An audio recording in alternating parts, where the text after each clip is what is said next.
auxílio ao Espírito Santo, amém? Pai Santo, nós precisamos do Teu Santo Espírito. Precisamos, Pai, da ação sobrenatural do Senhor. Meu Deus, é o Teu Santo Espírito, a palavra dEle, Pai. Ele inspirou os homens, meu Deus, a escrever essas coisas. Meu Deus, que Ele possa nos inspirar também, meu Deus, para praticarmos essas coisas no nome de Jesus.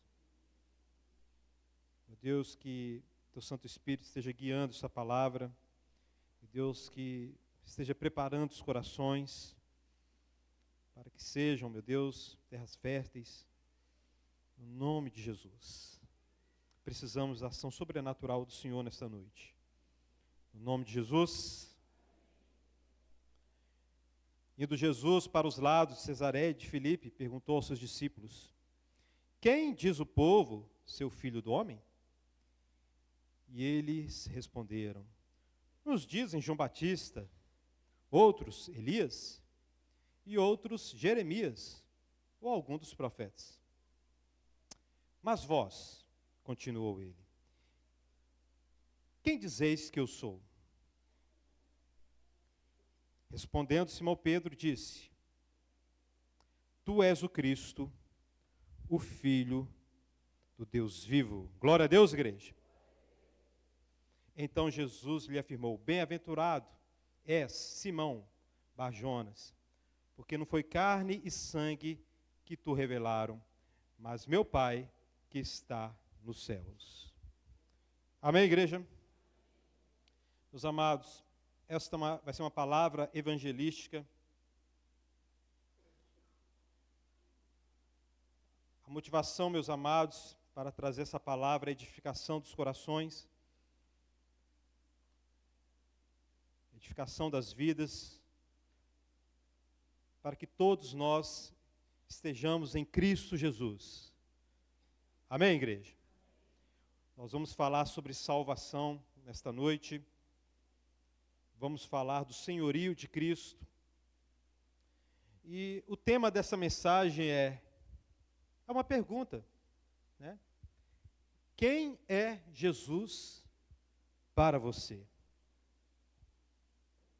Quem é Jesus para você? Pergunte para o seu irmão: quem é Jesus para você? Né? Tem aquela música do pastor Almi, né? Que farei? O que você faz de Jesus? Foi uma pergunta de Pilatos, né? Diante do julgamento ali, né? Jesus estava diante do julgamento e Pilatos pergunta: o que eu vou fazer com esse homem? Ele é inocente.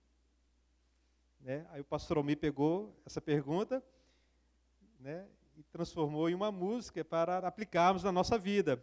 Que farei de Jesus chamado Cristo? Eu já sei, farei dele meu eterno Salvador. Glória a Deus, igreja. Meus amados, esta é uma mensagem de renovo também, porque devemos nos fortalecer na graça que há em Cristo Jesus. O crente, meu querido, ele tira a energia dele, o poder dele, o ânimo, a vontade. Ele tira tudo de Cristo Jesus. Ele é impactado pela mensagem da cruz. Ele é impactado pelo amor de Cristo, pela obra de Cristo. E assim ele é renovado no Espírito Santo. Amém, meus amados? Meus amados, o Evangelho de Mateus demonstra o poder, a autoridade, o senhorio de Cristo Jesus, mas também destaca a rejeição que o Cristo sofreu nas mãos do povo, sofreu nas mãos dos religiosos, dos seus familiares. Se você não sabe, os familiares de Jesus, os irmãos de Jesus, foram com a mãe dele para prendê-lo, porque enlouqueceu. Está curando no sábado, está falando isso, está falando aquilo, está louco, vamos prender Jesus. Jesus também teve um probleminha com João Batista. E Jesus seguiu adiante, porque ele não dependia da glória dos homens. Não dependia da aprovação dos homens.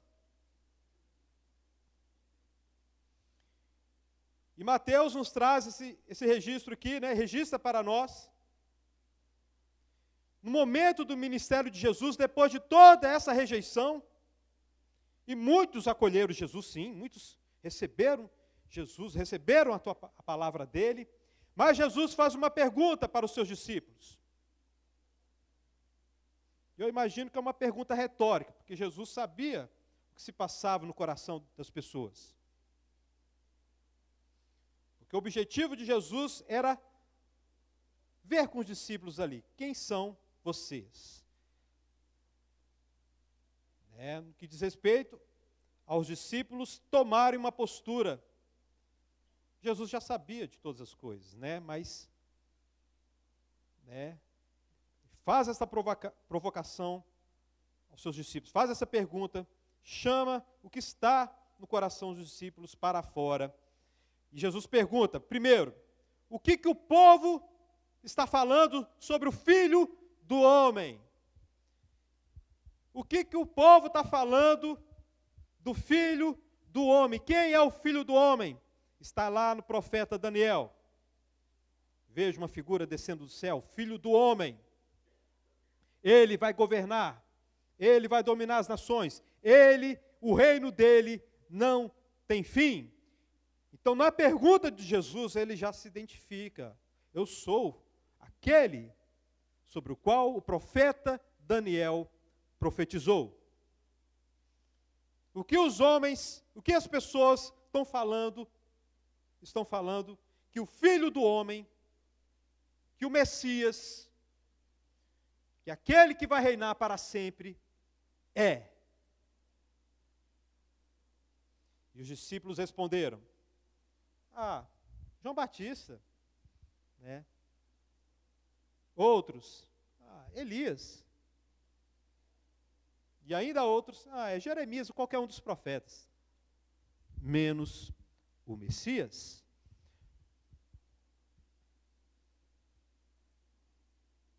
Menos o Messias, qualquer um dos profetas. O povo reconhecia que Jesus vinha de Deus, mas não era o Messias. Qualquer um dos profetas. Ensinava direitinho, fazia milagres, como Moisés, como Elias,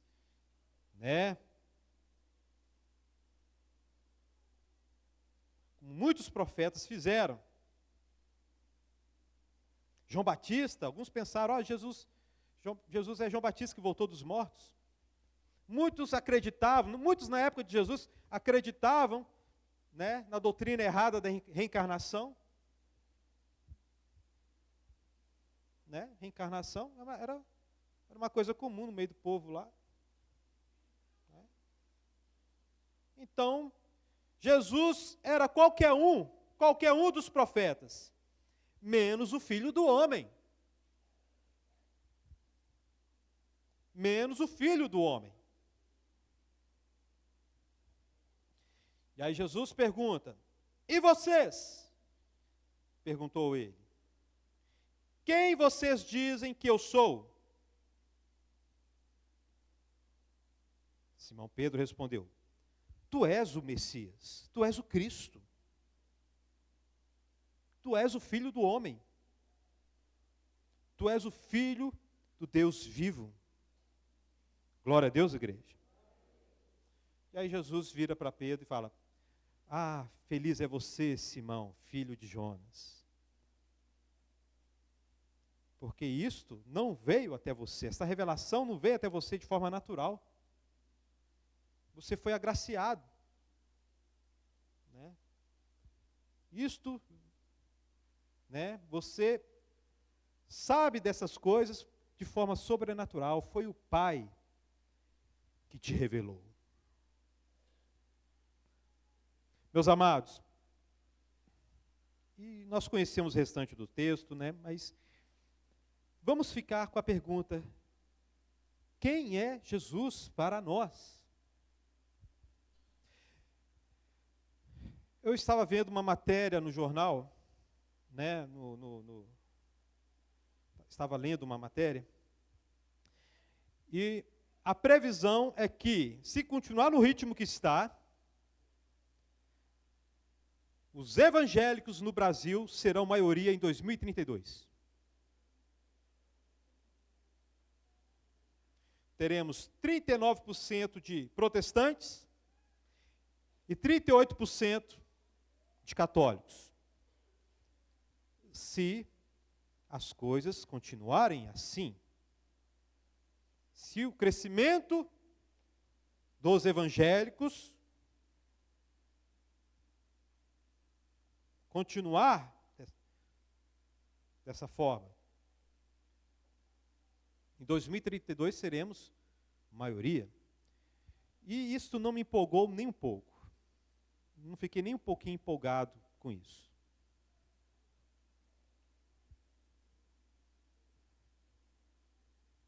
Por quê? Porque Cristo não está sendo pregado como Senhor e Salvador.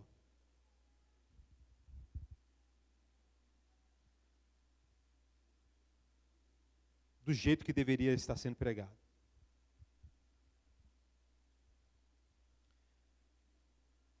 Não está sendo pregado como Salvador, como Senhor.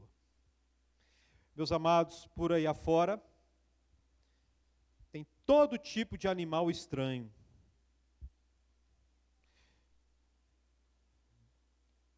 Segundo o último levantamento, somos 80% de cristãos no Brasil, católicos e protestantes, espíritas e testemunhas de Jeová.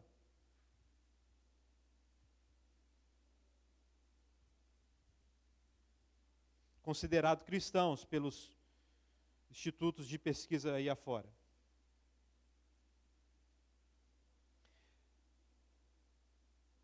E aí, 2032, o número de evangélicos vai ser maior do que o número de católicos.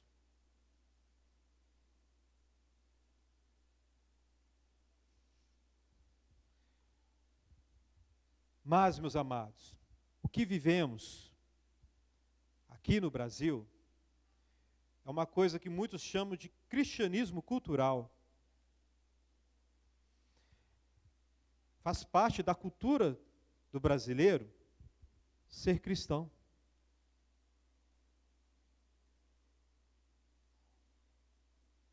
Né? Sou católico porque meu pai era católico. Sou crente, sou evangélico porque meu pai é crente, é evangélico.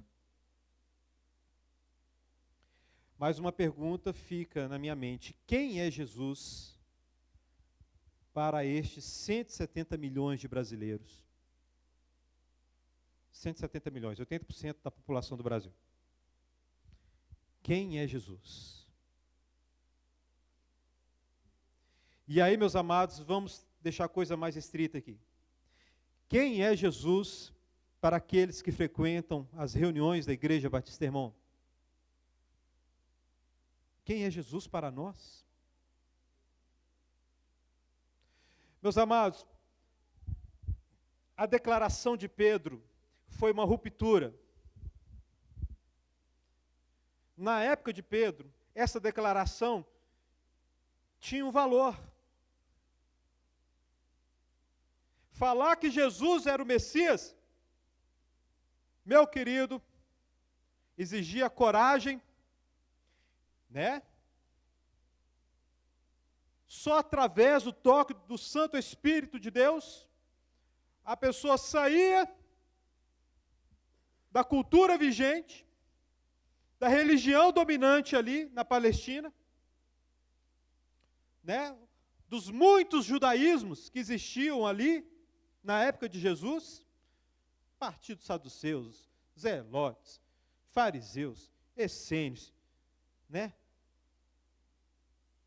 Gentios convertidos ao judaísmo, tinha muita coisa ali, meu querido.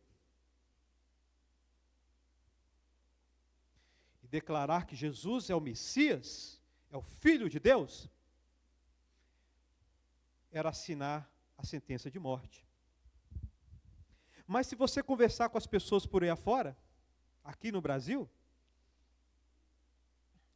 falar que Jesus é o Filho de Deus é uma sentença de morte?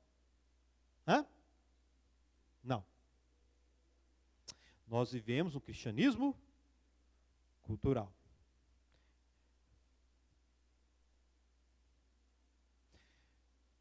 Aqui, né, não sei se temos visitantes, né, mas essa mensagem é para aquele que está na caminhada também. Quem é Jesus para nós? É uma pergunta importante que você tem que responder de maneira não somente exata teologicamente, mas responder através de uma experiência com esse Jesus. Glória a Deus, igreja. Uma experiência com esse Jesus. Né? Vou educar o Saulinho, aqui na igreja, na palavra de Deus, mas ele precisa ter um encontro com o Salvador dele. Saulo é meu filho, tá? Para quem não conhece. Ele precisa ver os pecados dele. Ele precisa se sentir o maior de todos os pecadores. E olhar para a cruz e ver os seus pecados ali na cruz e ver o Filho de Deus, isso tudo através da fé, amém, meus amados? Ver o Filho de Deus pendurado, sangrando no lugar dele.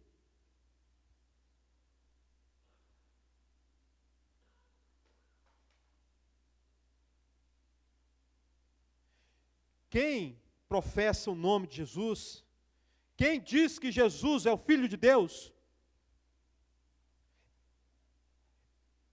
a declaração desta pessoa só vai ser válida se for na mesma intensidade e na mesma importância que Pedro deu essa declaração. Até então, Pedro está vendo Jesus rejeitado pelos religiosos, rejeitado por muitos. Então Pedro se desliga, tira toda a carga da cultura, da religião de sua época e abraça Jesus. Ele é o Messias. E sabemos que Pedro não tinha todo o entendimento ainda da obra do Messias, mas foi uma ruptura. O ponto de ruptura para nós hoje do século 21 não é só falar Jesus Cristo é o Filho de Deus. Amém, está certo. Né?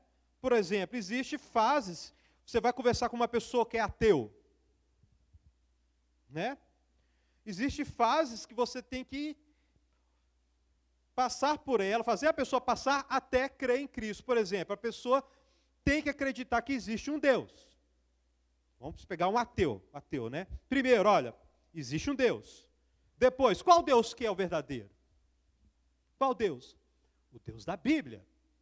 O Deus sem forma, sem nome, sem início e sem fim. Glória a Deus, igreja. E aí o raciocínio vai sendo guiado. Este Deus tem uma lei. Aí a pessoa vai entendendo, existe um Deus, o Deus da Bíblia, ele tem uma lei, eu desobedeci essa lei. E agora, o que será de mim? Porque ele é santo. O que será de mim? Porque ele é santo. Ele é fogo consumidor. Ele é puro, ele não pode ter comunhão com o pecado. E aí o Espírito que vai guiando essa pessoa, na verdade, leva ela até Cristo Jesus, até o Filho de Deus.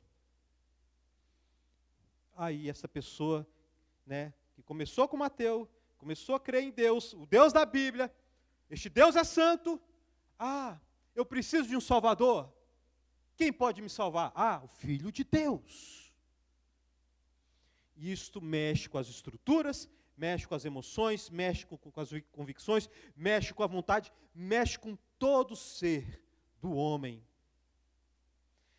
Isto não é cristianismo cultural.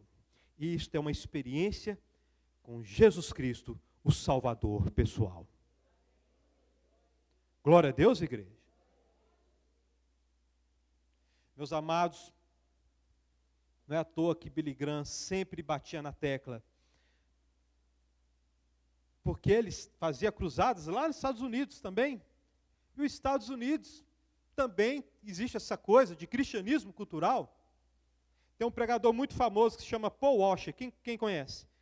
Ele diz que o domingo de manhã é o dia de mais idolatria nos Estados Unidos. É o dia que está todo mundo na igreja. Mas que é o dia que está todo mundo na igreja sem passar pela experiência do Salvador pessoal.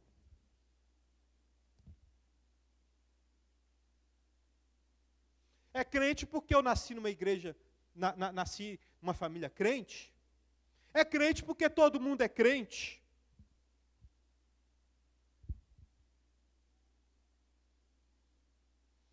Meus amados, não dá para acreditar que 80% do Brasil são de pessoas que são discípulos de Jesus. Não dá para acreditar nisso.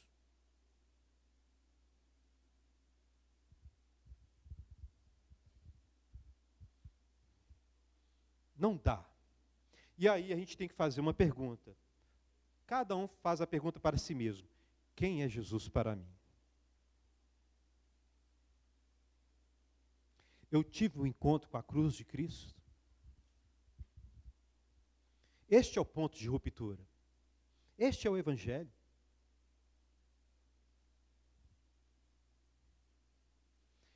Eu tive um encontro, eu vi os meus pecados lá na cruz.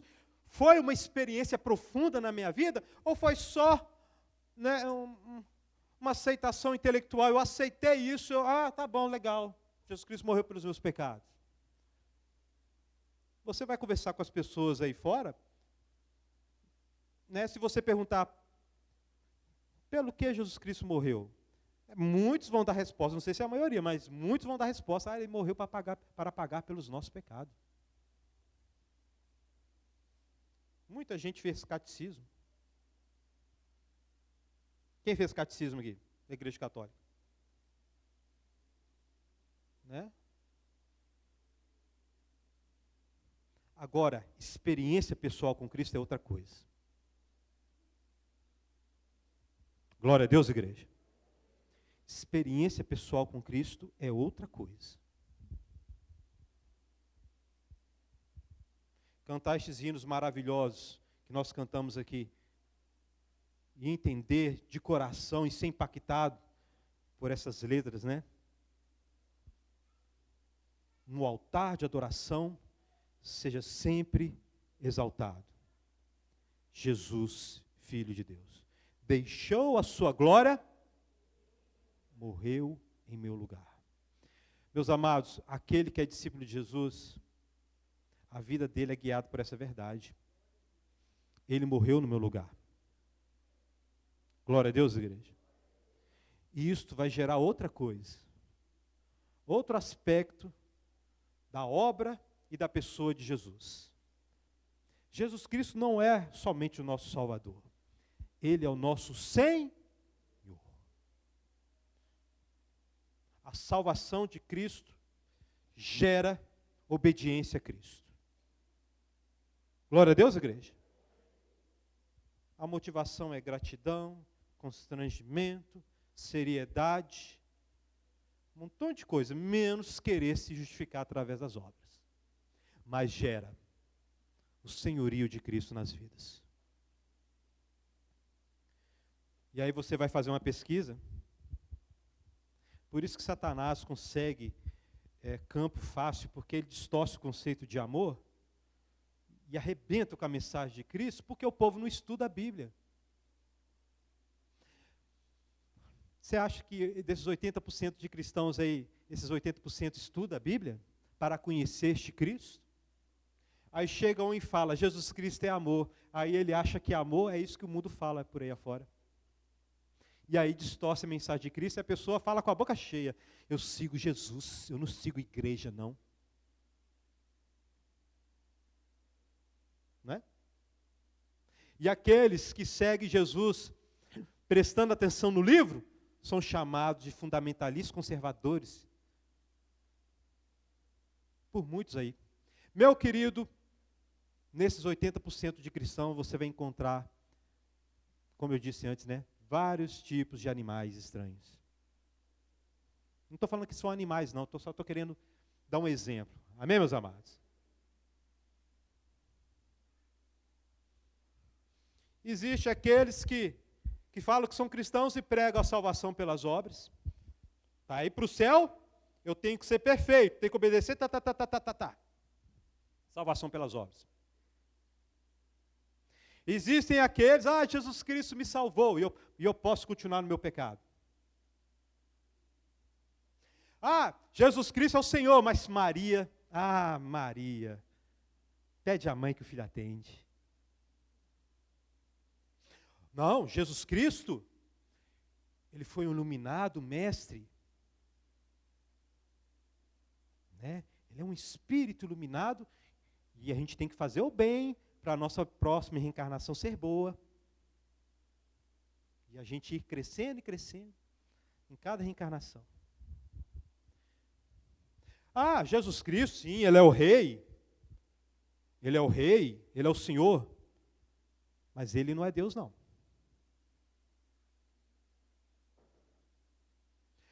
Jesus Cristo é o Senhor e Salvador. Mas isso aqui a gente fala só uma vez por ano. Jesus Cristo é aquele que vai me dar a vitória.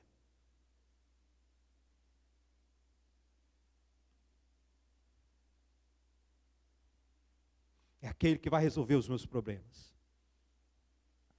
Dentro destes 80%, tem tudo isso aí. E existem aqueles, também, graças a Deus, que viram seus pecados na cruz de Cristo. E se ajoelharam diante da cruz, e choraram, e foram transformados. E vivem em obediência, porque sabem que não tem jeito de viver de outra forma. Ele é o Senhor. Quem é você, meu querido? Quem é você?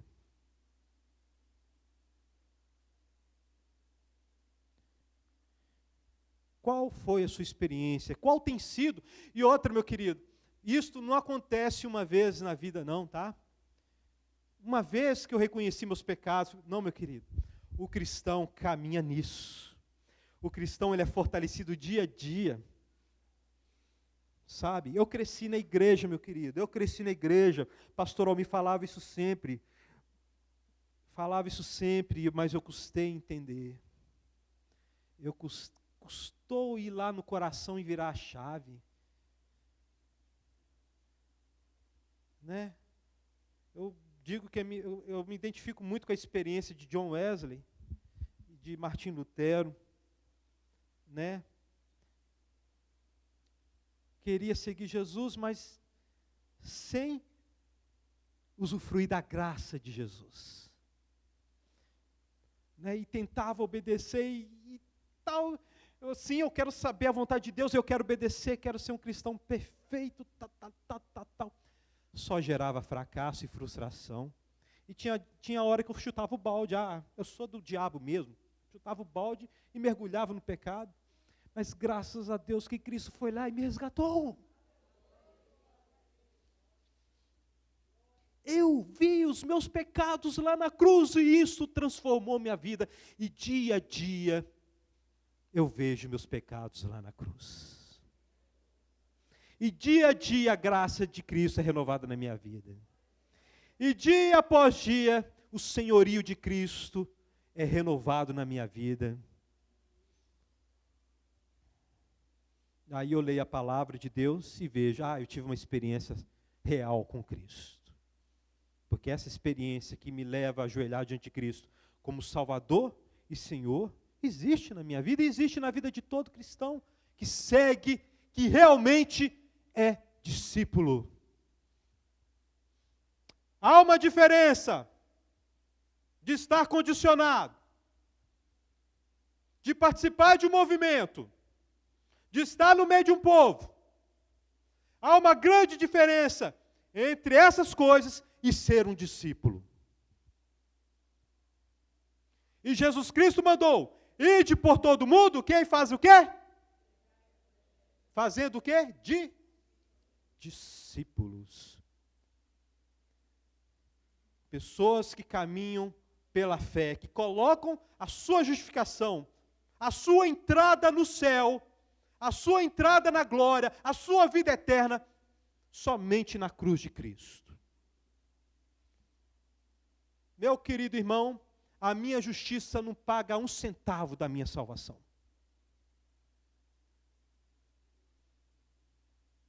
Não paga um centavo. Mas ela demonstra que eu fui salvo. Glória a Deus, igreja. E aí você vê o Brasil. Você acha que o Brasil é um país justo ou injusto?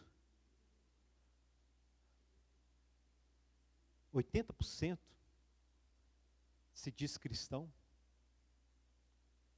Você acredita que 80% do Brasil, 170 milhões de discípulos aqui no Brasil? Pastor, mas tem muita gente imatura. Passou o tempo da imaturidade há muito tempo.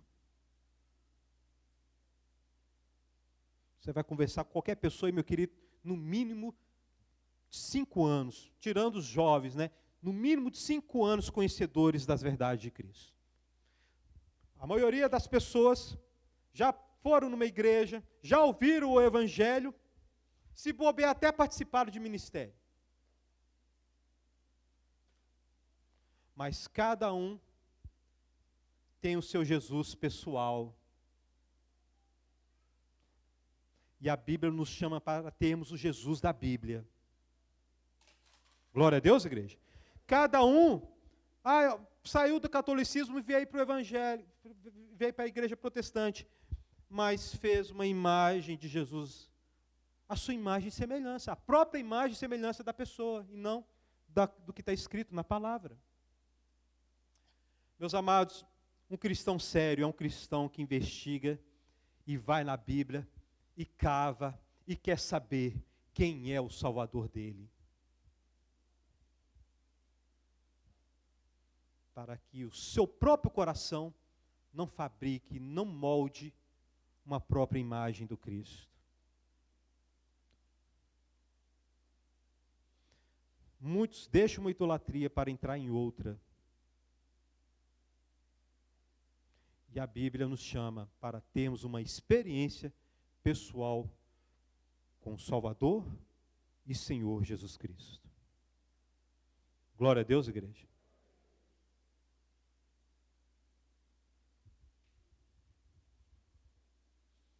Então, mais uma vez, pergunte para a pessoa que está do seu lado aí. Não fique irritado comigo quando eu peço você para perguntar ao irmão, não. Eu sei que muitos zombam dessa prática.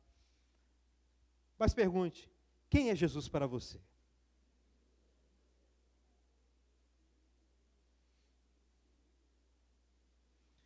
Foi carne e sangue que te revelou? Veio de forma natural? Veio de forma natural essa revelação? Ou você teve uma experiência sobrenatural? Ou você coloca toda a sua confiança da sua salvação na graça de Cristo? Isso é sobrenatural, meu querido.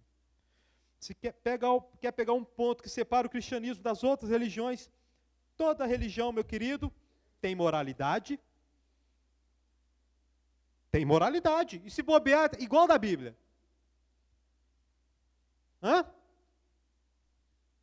Não matarás, não adulterarás.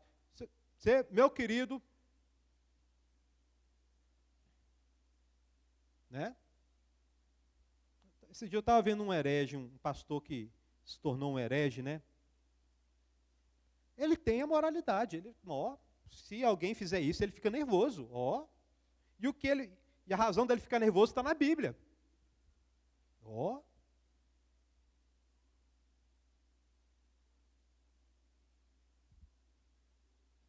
Né? Mas não é só isso.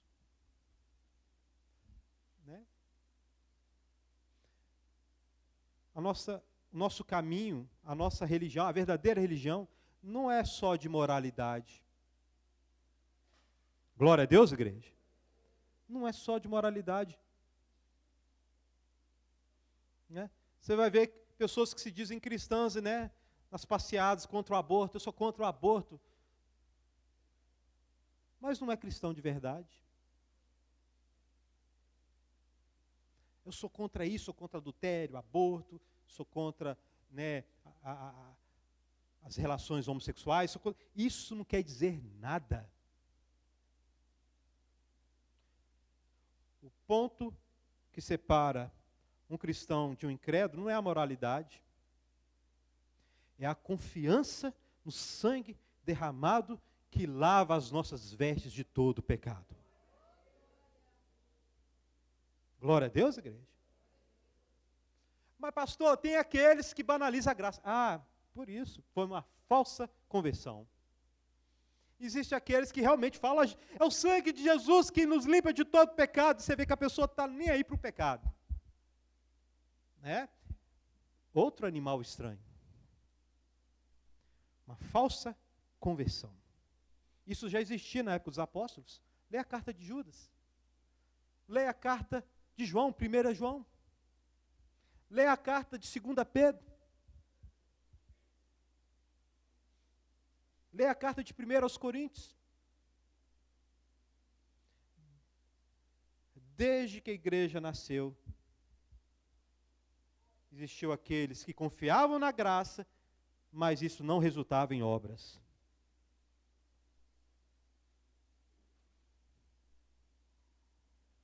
Jesus Cristo é o nosso Senhor. Amém, igreja? Pastor, mas é difícil saber tudo. É difícil. Uns dizem uma coisa, outros dizem outra, e aqui eu fico perdido. O que eu tenho que fazer? Meu querido, primeiro, cristão não desobedece aos absolutos do Novo Testamento. Leia lá aqueles textos lá, sobre essas coisas. Quem pratica essas coisas vem a ira de Deus. 1 Coríntios capítulo 6, Gálatas capítulo 5, Efésios capítulo 4, 5. Sermão da Montanha, Mateus 5, 6 e 7. Mateus 18. Absolutos, que Deus não abre mão. Porque quem faz tais coisas, nele permanece a ira de Deus. Glória a Deus, igreja.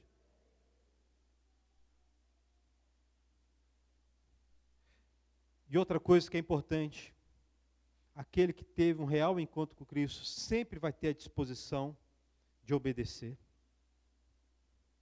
Ninguém sabe de todas as coisas, né? Ninguém sabe, né? Por exemplo, a igreja na década de 80 ficava doidinha, sabe por quê? Crente pode cortar, mulher cristã pode cortar o cabelo ou não? Né? E isso, meu querido, foi ponto de debate.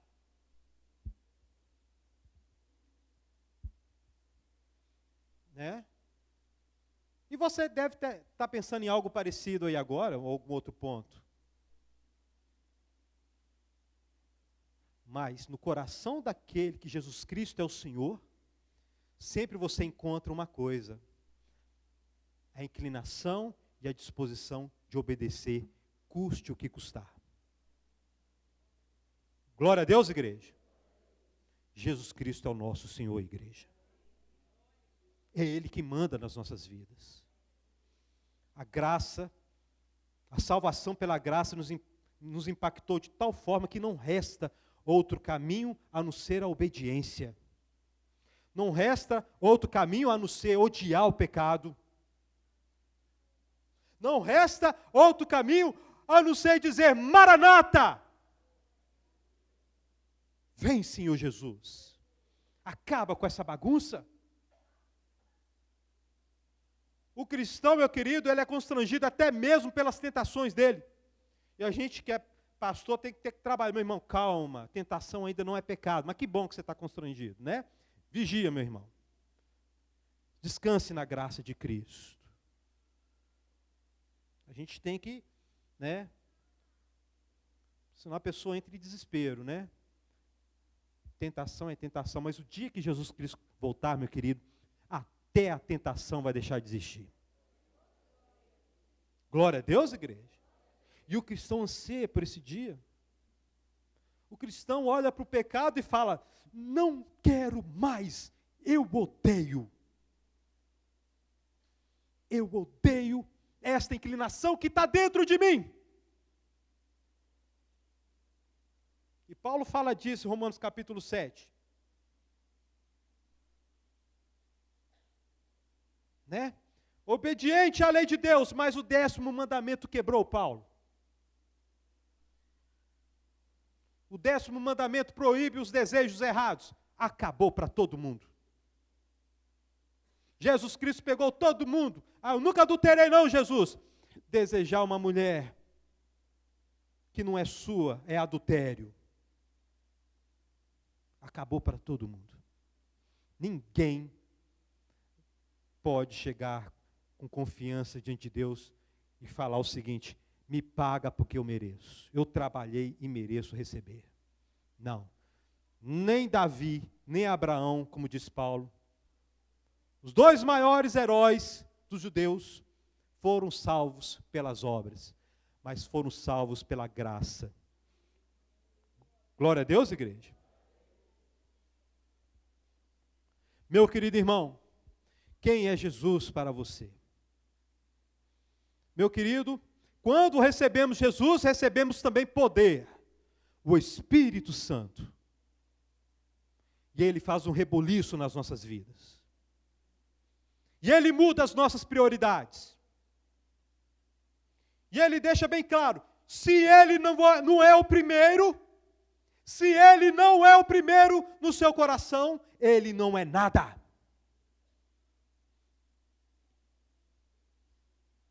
Idolatria é pecado. E o Espírito Santo nos fortalece. E faz a nossa vida girar em torno do Evangelho. E Ele faz a nossa vida girar em torno do reino. E aí, por que eu venho na igreja? Por que eu venho no meio das reuniões dos irmãos? Por que eu venho no templo? Não é porque eu sou bom, não. É porque o Espírito Santo diz, é lá que está a palavra da verdade. Você precisa dos seus irmãos. Então, o culto, a reunião, é algo importante para o cristão. Mas a gente está vendo aí um movimento, né, cristãos culturais.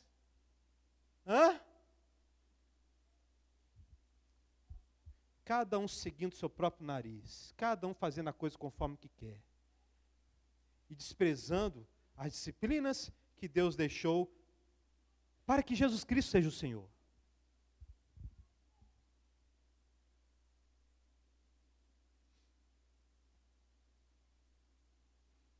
Cristãos que não usam das ferramentas que Deus deu.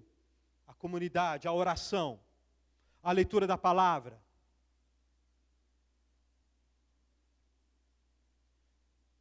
E não sentem nada no coração. E às vezes não sentem nenhum leve constrangimento por estar faltoso com as disciplinas espirituais. E eu não estou falando para ter disciplina espiritual, meu querido, porque você vai colocar a sua confiança nisso, não. Não, eu estou falando da disciplina espiritual no sentido que você sabe que ela é útil para que Jesus Cristo seja Senhor da sua vida. Glória a Deus, igreja.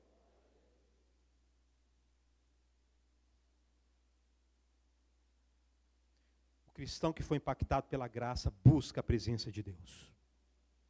Não é um religioso. Não lembra de Jesus só no culto de ceia. Não lembra de Jesus só no culto de domingo. Ele vive, ele respira, ele se alimenta do Espírito de Cristo. Glória a Deus, igreja. Ele vive normalmente. Vai para o trabalho, vai para a escola, assiste televisão, mas o Espírito está lá. E o Espírito molda e vai direcionando. E o Espírito mostra aquilo que é prioridade. E deixa bem claro, o Espírito deixa bem claro, prioridade não é o trabalho. Prioridade não é diversão. Prioridade não é família. Prioridade é a presença do Espírito. Glória a Deus, igreja. E aí ele trabalha, mas está orando em espírito. Ele vê televisão, mas está prestando atenção para não ser escravizado ou levado por doutrina errada. E não vê aquilo que presta também não. Aquilo que não presta. Tem filtros. Tem parâmetros. E conhece aquilo que atinge as fraquezas. E evita todas essas coisas. Glória a Deus, igreja.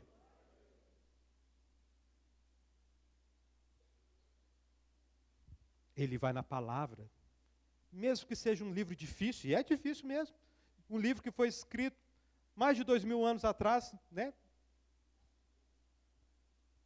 Com linguagem difícil. Ele sai do emburrecimento das redes sociais e vai para a leitura. E vai ler a palavra, porque a palavra é a palavra do Espírito. Glória a Deus, igreja. E ele vai para a oração. Porque na oração ele declara aquilo que ele um dia declarou quando se ajoelhou diante da cruz de Cristo. Na oração, o crente declara aquilo que ele declarou. Primeiro que ele entra na presença de Deus, no nome de Jesus. Ou seja, estou aqui, Pai, na tua presença, não é porque eu sou alguma coisa, não. Estou aqui representando Cristo, estou aqui no nome de Jesus. Glória a Deus, igreja. E com isso ele declara: eu sou nada, eu sou pecador, mas o Senhor é forte, poderoso, e só o Senhor pode mudar a minha história. Glória a Deus, igreja. E aí ele vai para o meio dos irmãos. E não vai bater cartão, não, porque o pastor, se eu não for, o pastor vai me telefonar. Não, ele vai porque ele entendeu, eu preciso dos meus irmãos. Eu preciso estar no ambiente da palavra. Não, pastor, eu vejo pregação no YouTube. Meu querido, o algoritmo faz de tudo para atender os seus desejos. Aqui, meu querido, você está na aleatoriedade. O Espírito fala o que quer, não aquilo que você quer. Glória a Deus, igreja.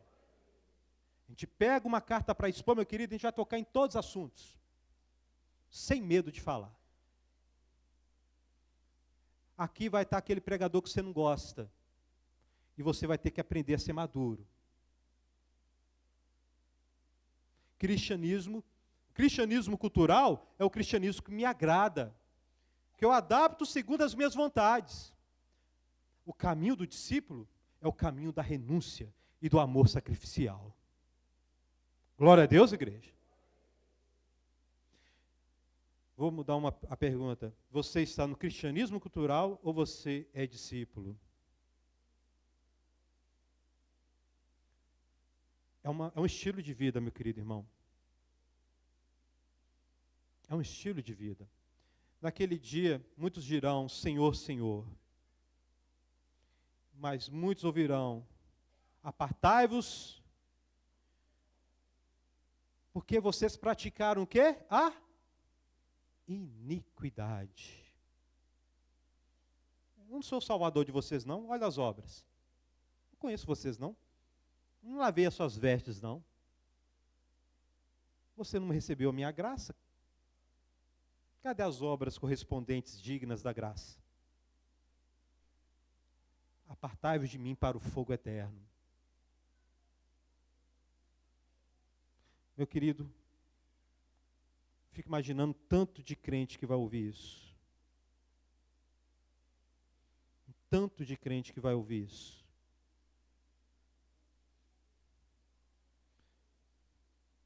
Meus amados irmãos, vamos ser discípulos no nome de Jesus.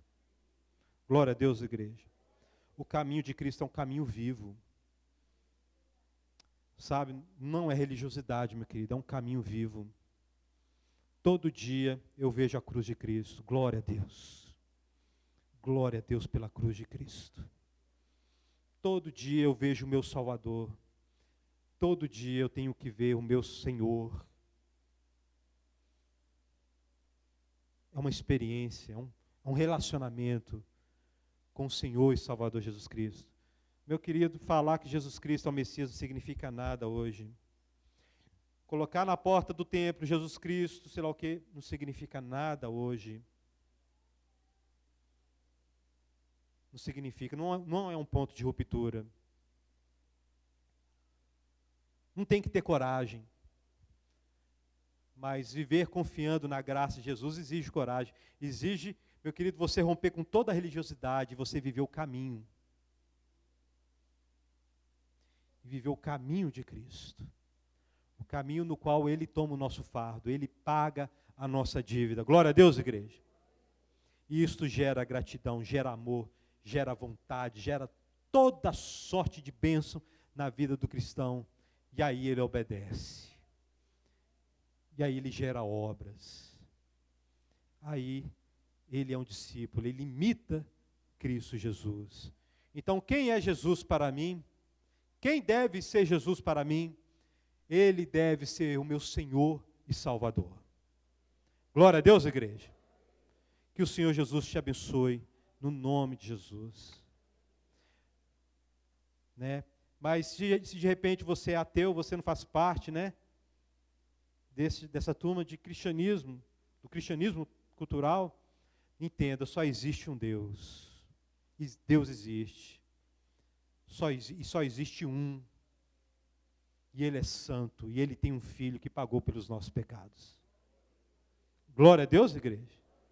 Né? E o justo vai viver por isso. Ele vai viver pela fé. Né? E a vida que agora eu vivo no corpo, eu vivo pela fé no Filho de Deus, que se entregou por mim, que pagou pelos meus pecados. Glória a Deus, igreja. Então, meu querido, que todos nós possamos avaliar a nossa caminhada, né? Se você está apático, pastor, eu sou cristão, mas eu estou na apatia, né? Você é responsável pela sua apatia. E você pode fazer uma coisa mínima, que é orar com todo o seu vigor, com toda a disciplina. Não quero orar, mas vou orar, porque eu quero um renovo da presença de Deus. Eu quero ouvir que Jesus Cristo é meu Salvador e meu coração arder como o coração dos discípulos ardiam no caminho de Emaús.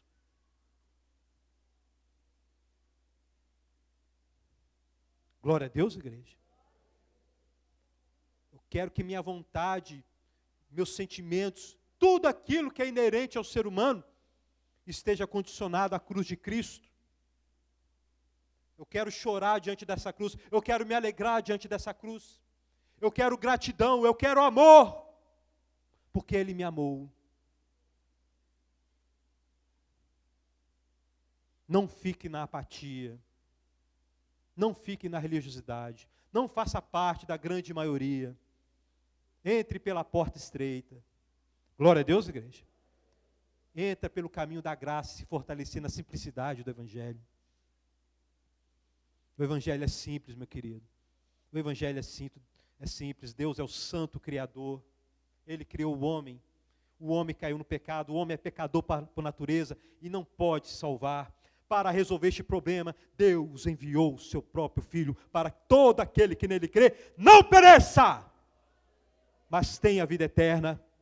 Aquele que crê tem a vida eterna. Quem não crê, nele permanece a ira de Deus, porque haverá um juízo final. Jesus Cristo vai voltar, vai assentar no trono branco e vai julgar a todos os homens, grandes, pequenos, pretos, brancos, ricos, pobres, não importa.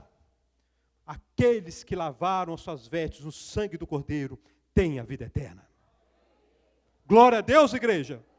Que Deus te abençoe no nome de Jesus. Fique de pé.